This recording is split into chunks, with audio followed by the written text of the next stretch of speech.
Hey, what's up everybody? Welcome back to the channel. In today's video, Steel versus Carbon 2, we're going to talk about some of the things that could potentially affect the way how a bike feels and performs beyond what it's constructed out of. We're going to talk about geometries, tire pressure, tire volume size, manufacturing processes, and other variables. In the previous video, why I stopped riding carbon, 7 things that I learned, the comment section has been alight with incredible discussions, testimonies, and people's opinions and insights and their experiences in riding different types of bikes. And I am happy to jump into that and take this conversation a little bit further. Okay, let's talk about frame geometries, which can have a very big effect on the way how your bike is going to perform. I'm going to keep this very basic by talking about seat tube angle, head tube angle, wheelbase, and bottom bracket drop. Seat tube angle on a typical medium-sized frame is usually between 73 and 74 degrees. So let's say it's like this. The slacker it is, meaning the closer that number gets to 72 degrees, the more plush the bike is going to feel. The steeper it gets, the more aggressive the bike is going to feel, and you're going to feel every bump in the road. Head tube angle, again, for a typical medium-sized frame, is going to be between 71 and 72 degrees. The slacker that number is, the slower steering, more sluggish the bike is going to feel. The steeper that angle is, the quicker steering, more twitchy the bike is going to feel, kind of like your typical track bike or cyclocross bike. Then there's wheelbase. The wheelbase is basically the distance between the rear dropout and the front dropout. So let's imagine there's a horizontal line running across that. That's your wheelbase. The longer the wheelbase, the more kind of like relaxed the overall feeling of the bike is going to be. It's going to feel a little bit sluggish, slower accelerating, but when you do things like descending on a bike like that, it's going to feel very good to descend. Bottom bracket drop is something that people don't talk a lot about, but that imaginary plane from the rear dropout to the front dropout cuts across the plane of the bike. If we went to the center spindle of our crankset and we imagine that distance to where it intersects with that imaginary horizontal plane, that's called your bottom bracket drop.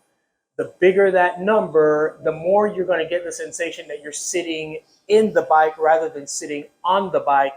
And depending on how the manufacturer deals with that number, it could have a very unusual effect to the way how the bike is going to handle. Both bikes run pretty much the same frame geometries. The Colnago V3RS is what Colnago calls a 50S, and my Pinella is a 53. The effective top tube on the Pinella is 53.5. Guess what the effective top tube is on the V3RS? Actually, it's 53.7. Both bikes run a 74-degree seat tube angle. The Pinella runs a 72-degree head tube angle, while the V3RS runs a 71.6-degree head tube angle. But the thing that really had people like salivating was wheelbase. I came out, I measured again, and I went and measured again, and both bikes are actually running a 98-centimeter wheelbase. So like I said, there's not much in it in terms of the frame geometries of the bike. The difference that I'm feeling from them, from a high performance, relatively modern steel frame to a very high performance carbon fiber frame, really boils down to frame material. All right, let's talk about tire pressures. The Pinella is riding on Fulcrum Racing 1s wrapped in Vittoria Corsa 25, and I run those right around 85, 90 PSI, probably a little bit closer to 90 PSI. The V3RS is riding on Mavic Serium Anniversaries currently, 30s, and I usually run those right around 80 PSI because of the higher volume. I'm able to run it a little bit plusher.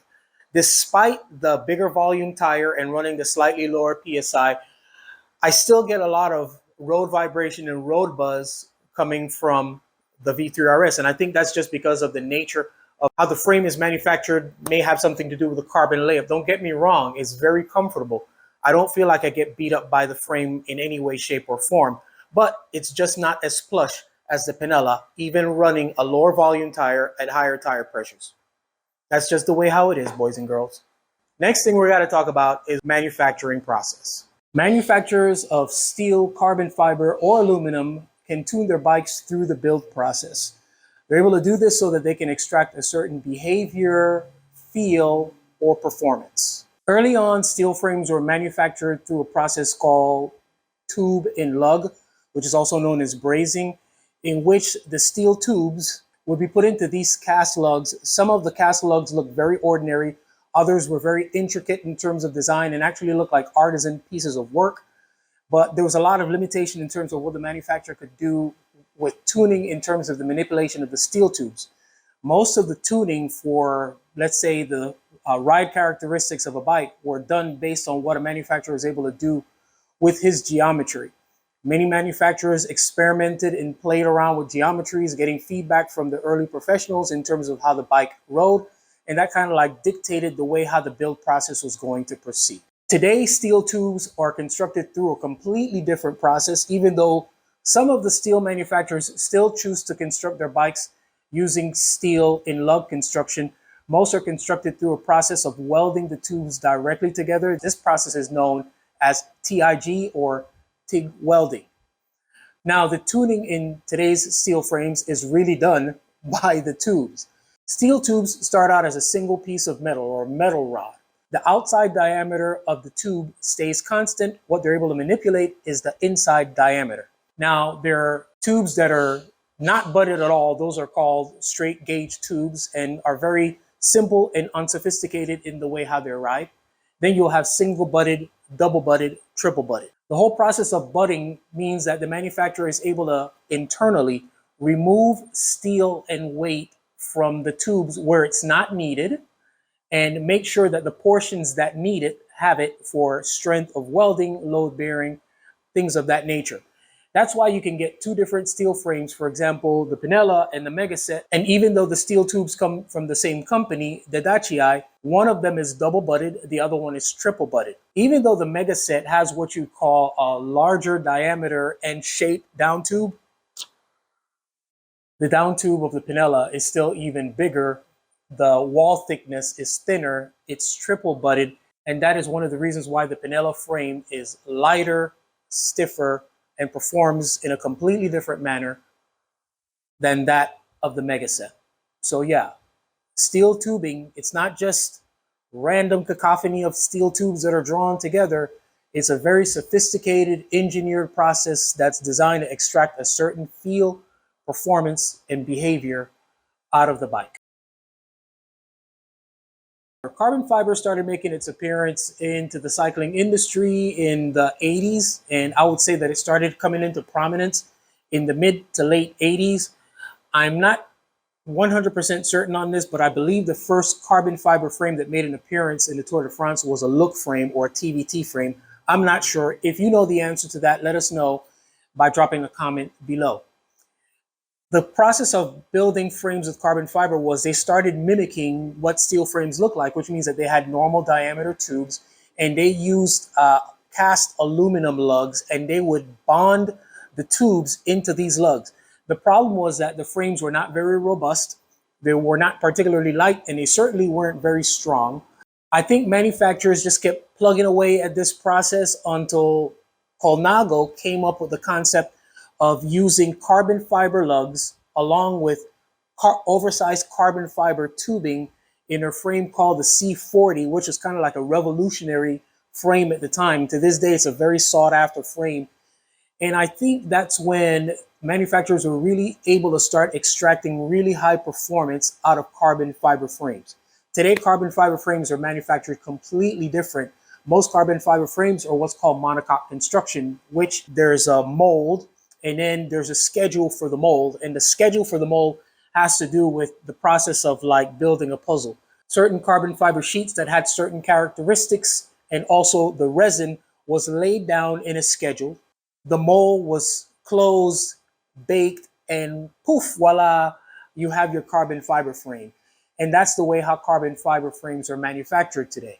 The way how manufacturers tune a carbon fiber frame is by using different densities of carbon fiber at different parts of the frame, much like the budding process with steel frames, to get the frame to behave a certain way. That's why you have certain carbon fiber frames that feel zippy, fast, stiff, while others may have a little bit more of a supple ride or heavier handed feel.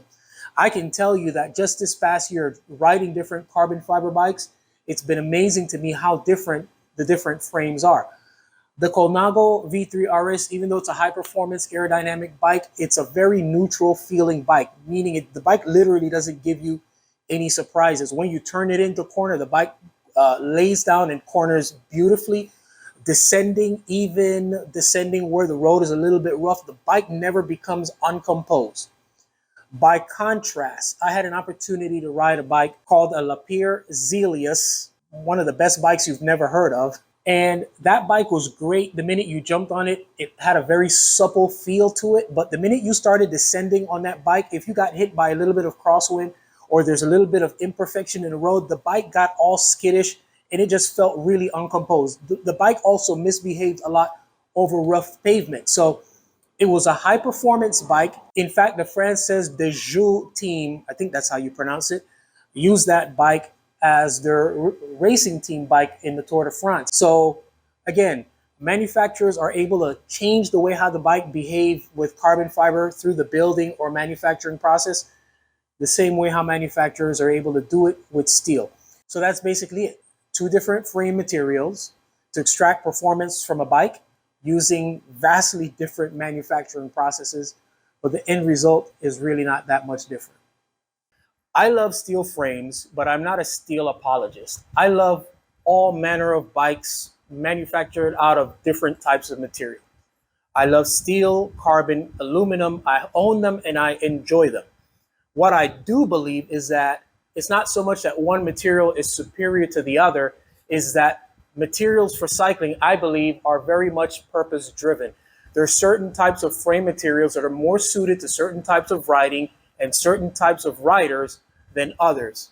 For example, I happen to believe that for the vast majority of cyclists today, steel would be a more practical frame material than carbon fiber, just because of the experience that they want to extract from the frame. They're not looking to race. They want to be able to ride, get some fitness in, enjoy themselves, and be relatively comfortable. Yeah, you want to look good. You want to be blinged out, but there are ways to do that with steel. Carbon and aluminum may not be the only game in town. Hey, if you're enjoying the content that we're putting out and you'd like to see more of these kind of videos, let us know about it in the comment section below. But you can definitely help support us by giving this video a like and subscribing to the channel. As always, our aim here is to inform, instruct, inspire. Be blessed.